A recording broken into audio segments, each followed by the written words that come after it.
Hi viewers, ask talk కార్యక్రమానికి స్వాగతం. నా పేరు మారుతి కిరణ్.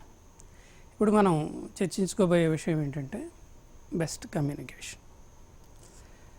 అంటే ఒక వ్యక్తి తనని తాను నిర్వచించుకునే ప్రయత్నం చేస్తే సమాజం నమ్మకపోవచ్చు, కానీ సమాజం ఎప్పుడు కూడాను ఒక మనిషిని గమనిస్తూ ఉంటుంది.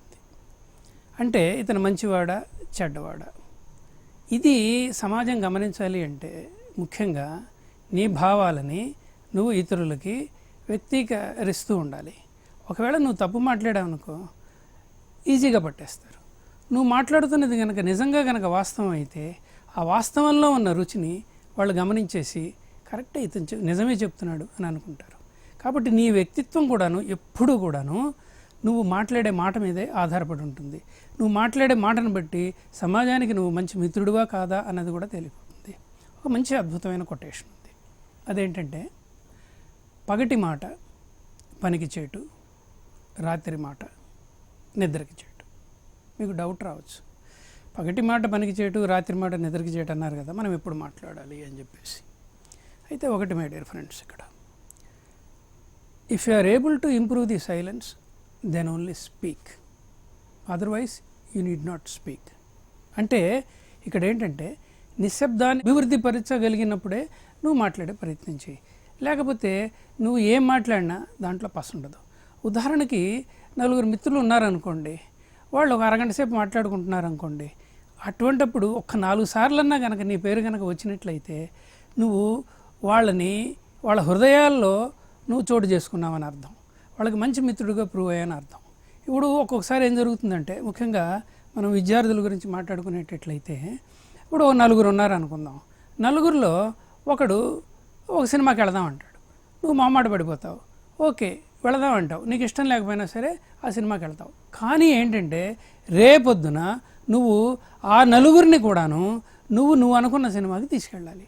అంటే నువ్వు అనుకున్న కార్యక్రమానికి వాళ్ళని సమాయత్తపరచగలిగితేనే నువ్వు మంచి కమ్యూనికేటర్గా పేరు తెచ్చుకుంటావు. ఉదాహరణకి చూడండి, ఒక మంచి ఉదాహరణ మనం చాలాసార్లు వింటూనే ఉంటాము. ఇప్పుడు సీతమ్మవారిని వెతకడానికి చెప్పేసి ఆ ఆంజనేయ స్వామి లంకకి వెళ్ళాడు, సీతమ్మవారిని చూశాడు. వెంటనే మళ్ళీ ఆ సముద్రాన్ని దాటేసి రాముల వారి ముందు ప్రత్యక్షమై వెంటనే ఒక మాట అన్నాడు, పశ్యామి సీతన్ అన్నాడు. అంటే ఏంటి, చూశాను సీతను అని చెప్పేసి. అట్లా కాకుండా రాముల వారండి, నేనండి, మరేనండి, సీతమ్మవారినండి ఇలా చేస్తే రామచంద్రమూర్తికి హార్ట్ అటాక్ వచ్చే అవకాశం కూడా ఉంది. కాబట్టి నువ్వు ఏదన్నా నిజంగా కనుక చెప్పాలి అని అనుకున్నప్పుడు అతి తక్కువ పదాల్లో ఇమీడియట్గా చెప్పగలిగితేనే నువ్వు చాలా గొప్ప కమ్యూనికేటర్గా పేరు తెచ్చుకుంటావు. అసలు కమ్యూనికేషన్ అనేది ఈ మానవ సమాజం యొక్క ఉన్నతికి ఎప్పటి నుంచో ఒక ఆధారం అన్నమాట. కమ్యూనికేషన్ లేకపోతే అసలు ఈ సమాజం పురోగతే లేదు. అయితే ఇక్కడ చూడండి, కమ్యూనికేషన్ ఎవరి మధ్య అంటే తండ్రి కొడుకుల మధ్య ఉండొచ్చు, తల్లి కొడుకుల మధ్య ఉండొచ్చు, భార్యాభర్తల మధ్య ఉండొచ్చు, ఫ్రెండ్స్ మధ్య ఉండొచ్చు, అట్లాగే గురువు శిష్యుల మధ్య కూడా ఉండొచ్చు. అయితే ఉదాహరణకి ఫ్యామిలీ కాన్సెప్ట్ తీసుకుందాం. భార్యాభర్తలు ఉన్నారనుకుందాము. ఇప్పుడు మీ భార్యని నువ్వు పొగడాలంటే ఆమె పెద్ద యుద్ధ విమానం ఏమీ నడపక్కర్లేదు, లేకపోతే హిమాలయ పర్వతం ఏమీ ఎక్కక్కర్లేదు. ఆమె నిజంగా మంచిగా వంట చేసింది అనుకోండి, ఇవాళ వంట చాలా బాగా చేసావు మేడం, వెరీ గుడ్ అని చెప్పేస్తే ఆమె నిజంగా ఎంతో సంతోషిస్తుంది. ఇంకొకటి ఏంటంటే, ఒక చోట ఎక్కడో నేను చదివాను, కమ్యూనికేషన్ అంటే ఉట్టి మాటే కాదు, స్పర్శ కూడా కమ్యూనికేషనే. ఆఫీస్కి నువ్వు బయలుదేరే ముందు భార్య భుజం మీద చేసి ఒక్కసారి, ఇది సినిమాటిక్గా ఉంటుంది కానీ ఇది నిజంగా చేయాలనుకుంటే ఎవరైనా చేస్తారు, కళ్ళల్లో కళ్ళు పెట్టి చూసి ఓకే మై డియర్ నేను వస్తాను అని చెప్పేసి భుజం మీద చేసి కనుక వెళ్ళిపోతే is it not a best communication. కాబట్టి కమ్యూనికేషన్ అంటే చాలామంది పొరపాటు పడుతుంటారు, మాట ద్వారా అని చెప్పేసి కాదు. ఒక్కొక్కసారి నీ నిశ్శబ్దం కూడాను అద్భుతమైన కమ్యూనికేషన్ని ఇస్తూ ఉంటుంది. మీరు ఎప్పుడన్నా అటల్ బిహారీ వాజ్పేయి గారి స్పీచ్ విన్నారా? పార్లమెంట్ స్పీచెస్ వినండి. ఆయన అద్భుత ప్రసంగకర్త. ఒక విషయాన్ని గురించి మాట్లాడుతూ ఉన్నప్పుడు ఒక్కొక్కసారి ఆయన 10 నుంచి 13, 14 సెకండ్లు నిశ్శబ్దం పాటిస్తాడు.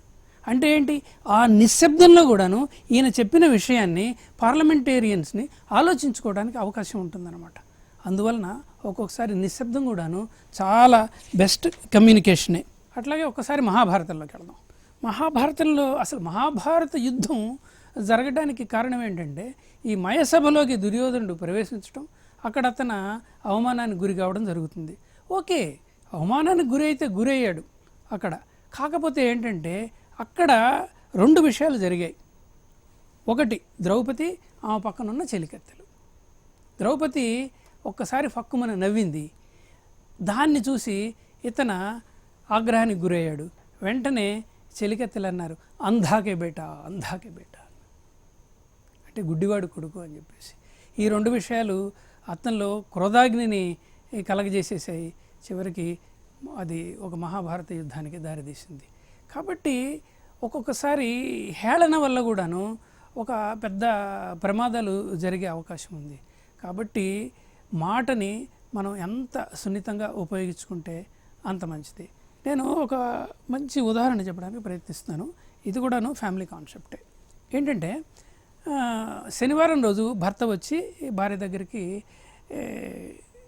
ఎప్పుడో కలుసుకున్న మా చిన్ననాటి మిత్రులు ఒక 6 వస్తున్నారు, రేపు లంచ్కి రమ్మని నేనే ఇన్వైట్ చేశాను, నీకు చెప్దామంటే నాకు కుదరలేదు, కాబట్టి వాళ్ళకి నువ్వు లంచ్ అరేంజ్ చేస్తే బాగుంటుంది అంటాడు. ఓకే అని చెప్పేసి ఆమె ఉత్సాహంగా కిచెన్లోకి వెళ్ళి ఏమేమి ఉన్నాయి సరుకులు, ఏమేమి లేవని చెప్పేసి ఒక లిస్టు రాసుకొని షాప్కి వెళ్ళి అన్నీ తీసుకొచ్చేసి ఒక అద్భుతమైన లంచ్ని సండే ప్రిపేర్ చేసింది. వాళ్ళందరూ వచ్చారు, శుభ్రంగా లంచ్ చేసేసారు. లంచ్ చేసి అందరూ కూడా మెచ్చుకున్నారు. చెల్లెమ్మ ఎంత బాగా చేసావమ్మా, మా గురించి చాలా కష్టపడ్డామని చెప్పారు. అయితే వాళ్ళు సాయంత్రం కూడా ఉన్నారు. రైలుకి వెళ్ళేటప్పుడు వాళ్ళకి డిన్నర్ కూడాను ప్యాక్ చేసి ఇచ్చింది. 10-10:30కి భర్త వాళ్ళందరినీ కూడా స్టేషన్లో దింపేసి వాళ్ళని పంపించేసి ఇంటికి వచ్చి నిశ్శబ్దంగా నిద్రపోయాడు. అయితే ఈ మధ్యలో ఒక చిన్న విషయం జరిగింది. ఈ 6 మిత్రుల్లో ఒక మిత్రుడు ఏం చేశాడంటే, ఈ మిత్రుడి భార్యకి ఒక మంచి చీరను ఒకటి ప్రజెంట్ చేశాడు. అయితే తెల్లవారింది సోమవారం, ఆయన మామూలుగా ఆఫీస్కి వెళ్ళాడు. మళ్ళీ సాయంత్రం తిరిగి వచ్చాడు. భార్య ఉదాసీనంగా కనిపించింది. ఎప్పుడు వచ్చి కాఫీ ఇచ్చేది, 4 కబుర్లు చెప్పేది. కానీ ఆ సోమవారం రోజు ఏం జరిగింది, ఒక కాఫీ తీసుకొచ్చింది, ఆ టేబుల్ మీద అలా పెట్టేసింది. వెళ్ళి బెడ్రూమ్లోకి వెళ్ళి మంచం మీద కాళ్ళు అలా పెట్టేసుకొని ఏదో పుస్తకం చదువుతూ ఉంది. ఈయనకి డౌట్ వచ్చింది, పెద్దగా పట్టించుకోలేదు. ఇదే సీను మళ్ళీ ట్యూస్డే రిపీట్ అయింది. ఆయన మళ్ళీ సాయంత్రం రావడం, బట్టలు మార్చుకోవడం, ఏమో సైలెంట్గా కాఫీ కప్పు పెట్టడం, వెళ్ళిపోవడం జరిగింది. ఇట్లా మంగళవారం జరిగింది, బుధవారం జరిగింది, గురువారం జరిగింది. పరిస్థితిలో ఏదో మార్పు వచ్చింది. ఎందుకు ఇట్లా జరిగింది అని చెప్పేసి భార్య దగ్గరికి వెళ్ళి భుజం మీద చేతులు వేసి అడిగట్ట, ఏంటి నా లోలు పెట్టి ఉదాసీనంగా ఉంటున్నావు, నీకు ఆరోగ్యం బాగలేదా అని. ఏం లేదండి, బాగానే ఉంది అని చెప్పి ఆమె కూడాను నిశ్శబ్దంగా సమాధానం చెప్పింది. కానీ ఇతనిలో ఎక్కడో ఒక పొరపాటు చేశానన్న భావన కలిగింది. కాబట్టి సైలెంట్గా వెళ్ళేసి నిశ్శబ్దంగా ఒక అరగంట కూర్చొని ఒక్కసారిగా రివైండ్ చేసుకున్నాడు ఈ 4 రోజుల్లో ఏం జరిగిందని చెప్పేసి. అప్పుడు అతని మనసుకి ఒకటి స్ట్రైక్ అయ్యింది. అదేంటంటే, ఆ రోజు భోజనాలు అయిపోయాయి, సాయంత్రం కూడా స్నాక్స్ తీసుకున్నారు. ఈయన వాళ్ళ ఫ్రెండ్స్ని అందరినీ తీసుకెళ్ళేసి రైలు ఎక్కిచ్చేసాడు. ఇతను కూడా వాస్తవానికి బాగా అలసిపోయాడు. వెంటనే వచ్చాడు, 10-10:30 అయింది, నిశ్శబ్దంగా పడుకున్నాడు. దాని తర్వాత తెల్లవారింది, ఆఫీస్కి వెళ్ళాడు. సీరియస్గా ఆలోచించిన తర్వాత ఆయనకు అర్థమైంది, నా భార్య చాలా కష్టపడింది, అందరూ మెచ్చుకున్నారు. ఒక ఫ్రెండు ఆమెకు ఒక చీర కూడా ప్రజెంట్ చేశాడు. కానీ ఈ 4 రోజులు బట్టి చూస్తున్నాను, ఆ చీర ఆ కవర్లో అట్లాగే ఉంది, ఆ కవర్ను కూడా ఇంతవరకు ఇప్పదీయలేదు. ఎక్కడ పొరపాటు జరిగిందబ్బా అని ఆలోచించాడు. అప్పుడు అర్థమైంది అతనికి, నా భార్య ఎంత కష్టపడింది కదా, రాత్రి 10:30కి నేను వచ్చిన తర్వాత, మై డియర్ ఎంత కష్టపడ్డావయ్యా, నీకు నేను చాలా శ్రమనిచ్చాను, ఏది ఏమైనా మా వాళ్ళందరూ కూడా నేను చాలా మెచ్చుకున్నారు, I'm really grateful to you, thank you very much అని ఒక మాట అన్నా, లేకపోతే ఇలా అంటూ భుజం మీద చెయ్యేసి ఆప్యాయంగా మాట్లాడినా, లేకపోతే ఆ చేతిని సున్నితంగా స్పృశించిన, అసలు ఆ మహాతల్లి నిజంగా ఎంత పొంగిపోయేది. అది కమ్యూనికేషన్ అంటే. అయితే ఈ విషయం గుర్తుకొచ్చి భార్య దగ్గరికి వెళ్ళి నిజాయితీగా కూర్చొని ఆమె కాళ్ళ మీద చేతులు పెట్టి అన్నాడు, సుజాత పొరపాటు జరిగింది అన్నాడు. ఆమె మామూలుగానే ఏంటండి అంది. ఏం లేదు, ఆ రోజు నువ్వు నిజంగా ఎంత కష్టపడ్డావు, చాలా కష్టపడ్డావు. 5-6 ఐటమ్స్ కాదు, ఇంకా రకరకాల ఐటమ్స్ కూడాను, స్వీట్స్ అవన్నీ కూడా చేసావు. కానీ ఒక్క థ్యాంక్స్ కూడా నేను చెప్పలేకపోయాను.